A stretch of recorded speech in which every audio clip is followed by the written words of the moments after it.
Think about somebody who impresses you. Somebody, you just look at them and say, wow, they've got it all together. Hi, I'm Ron Price, and I'm going to share with you somebody that I think fits that bill for me, although I don't know him. Last time we were together, I talked about why you should always listen to FM, never AM. If you missed that, it's on the YouTube channel. But in essence, I said that we have 60,000 thoughts that come into our mind on any given day. I didn't come up with that. That's research that I've seen. And so many of those thoughts are either for me or against me. And far too many of them are against me. The thoughts that I'm not this enough, or I'm not that enough, or you shouldn't have done that, or what's going to happen, or worry, or fret, or what have you, wasted thoughts. And you know what I'm talking about. You have them just as much as I do. So the person I want to talk to you about today is a guy named James Lawrence. You perhaps have never heard of James Lawrence. I hadn't until I heard what I'm about to recount to you. James Lawrence is in the Guinness World Book of Records for having completed 50 triathlons in 50 days, and I believe in 50 different states. Should I say that again? A triathlon, in case you don't know, you have to swim 2.4 miles, you have to bicycle 112 miles, and then you have to run 26.2 miles. Now, maybe you could do those. I don't know that I could do any one of those. Maybe the biking if I worked up to it, but 50 of those in 50 days, consecutive days, in 50 states. James Lawrence is a man to be admired for his prowess, for his accomplishment. But when asked, how did he do it? He said, I've learned the secret of talking to myself, not listening to myself.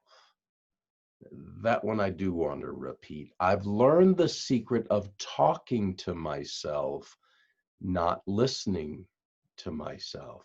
He was in control of his thoughts. And when the going got tough, which it did, I think on one marathon, early in the marathon, the running part, he lost his toenails. That sure sounds painful to me, and he said it was, but he was able to talk himself through the pain and keep going. I'm doing a deal right now. It doesn't begin to compare, but it's called 75 Hard. 75 Hard by a guy named Andy Frizzelli, I believe, where you have to have two 45-minute workouts each day. You have to drink a gallon of water. You're not allowed to use the restroom. Okay, that's a bad joke. You get very, very familiar with the restroom. You have to read 10 pages of an actual book, not digital, not audio. You have to hold a book in your hands and read 10 pages.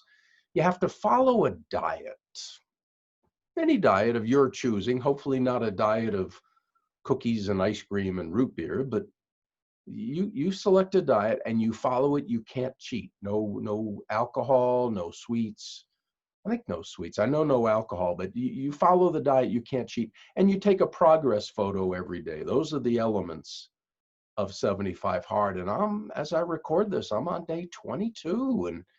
And I'll tell you what, it's helped me when I faced temptations to engage in an activity that I know I shouldn't, or to take in a food substance that I know is not good for me. I've had the wherewithal, I've had the willpower to say, no, I don't want to do that, because I have the 75 Hard goal in mind. I want to make it to 75 days. So check in with me if you want to from time to time, see how I'm doing. But life is a battle. You don't need me to tell you that. I hope I am giving you some things to think about, though, that we need to take control of our thoughts. And to do that, we need to watch what we're watching on TV. Are we filling our minds with junk and garbage?